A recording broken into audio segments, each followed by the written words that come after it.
Davlatimiz rahbarining O'zbekiston sog'liqni saqlash sohasi xodimlariga bayram tabrigida keltirilganidek, hech shubhasiz tibbiyot sohasidagi yutuqlarimiz xalqaro miqyosda e'tirof etilayotgani barchamizni quvontiradi. Erishilgan marralar haqida gap ketganda, Bolalar milliy tibbiyot markazi mamlakatimizdagi birinchi xalqaro darajadagi GCI sertifikatini qo'lga kiritganini aytish lozim. Mazkur muassasada murakkab jarrohlik amaliyotlarini o'tkazish borasida ham yuqori siljish kuzatilmoqda. O'zbekistonda ilk bor allagen suyak ko'migi transplantatsiyasi muvaffaqiyatli amalga oshirildi. Dastlabki bosqichning o'zida 2 nafar bola og'ir xastalikdan xalos bo'ldi.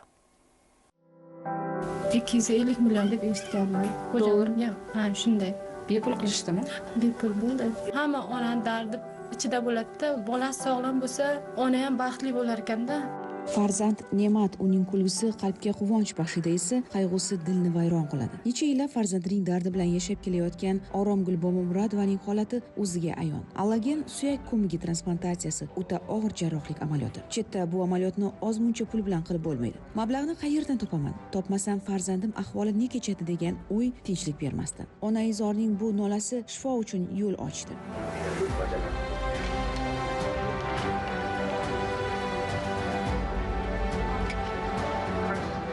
O'zbekistonda ham ilk marotaba allagen suyak ko'migi transplantatsiyasi muvaffaqiyatli amalga oshirildi. Shu 7 oyligidan beri shu qon kasalda davolatib, mana 4 yildan beri bansa yurardik.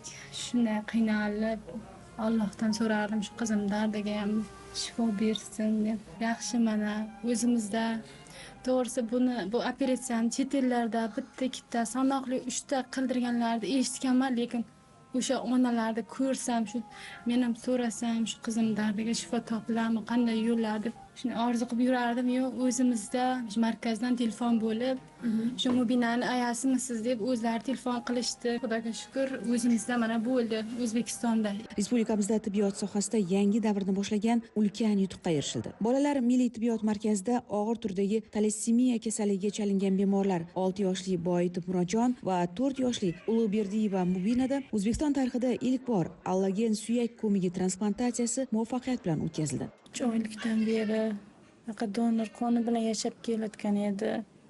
Nechinchi farzandingiz? 5-farzandim. O'zi menday baxtli inson yo'q. Hech so'z bilan ta'riflay olmayman bu nimalarni. Mana yaxshi, Allohga shukr, davolar topildi. Avvalo prezidentimizga rahmat. Shu bolajonlarimizni o'ylab, mana shunaqa sharoitlar yaratib berdi.